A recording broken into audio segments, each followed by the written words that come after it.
Tom Mulcair, CTV News political commentator, former leader of the NDP, of course, joining us with his initial take on this. What did you make of what Justin Trudeau had to say? Justin Trudeau says he accepts the report that says he broke the law. But then he says he won't apologize because what he did was in the public interest. How can the Prime Minister of Canada breaking the law be in the public interest? That's what doesn't work with the press conference we just heard.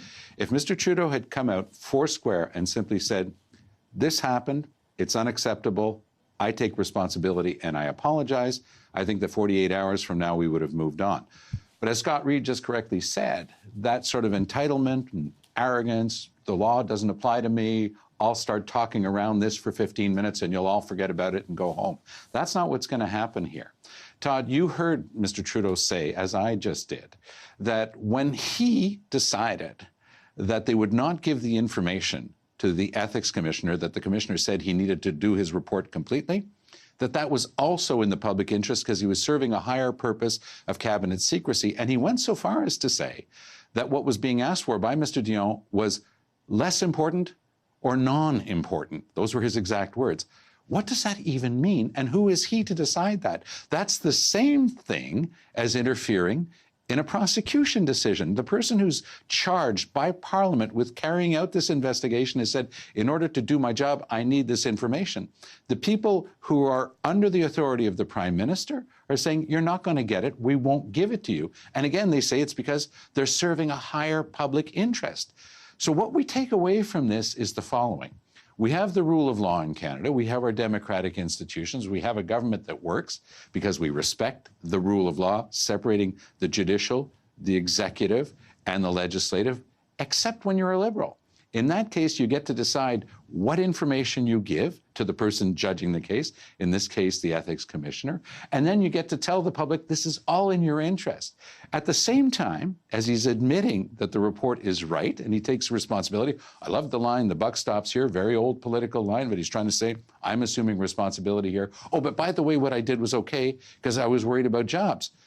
But as the report says, and as Mr. Trudeau's already said publicly, he was talking about his own riding. That's his personal interest. He was talking about the economic interests of the rich people who are invested in SNC Lavalin and the big pension funds that are in there. So he's looking at extraneous considerations. And by the way, we did not need a report from Anne McClellan to say that they broke what's called the Shawcross Doctrine. They're talking to someone whose job it is, the Attorney General and the Director of Public Prosecutions, trying to put pressure on them to change their decision. But it's their decision to make under the law. That's what the rule of law is all about. So Mr. Trudeau has come out with a series of contradictory statements, hoping that he can sugarcoat the whole thing and move on to his next announcement with other Liberal mayors and candidates tomorrow. I don't think it's going to work. I think that this thing will drag on. Everybody's trying to say, oh, the election is so far away.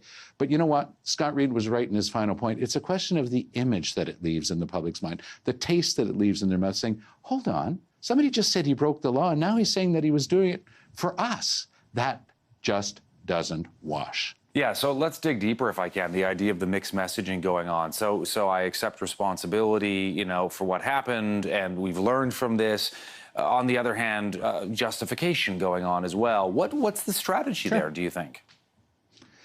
I think it's chronic, and remember Donald Trump saying, well, when you're a star or a celebrity, you can get away with anything. To a certain extent, we have a prime minister who's so well known his whole life that he sort of acts like a celebrity. He has that sort of aura about him, and he's used to many people just writing the answers that he gives and saying, oh, it must not be that bad. He was thinking about the jobs. There's no real problem here. Move along, nothing to see. Hold on, this is a really serious matter.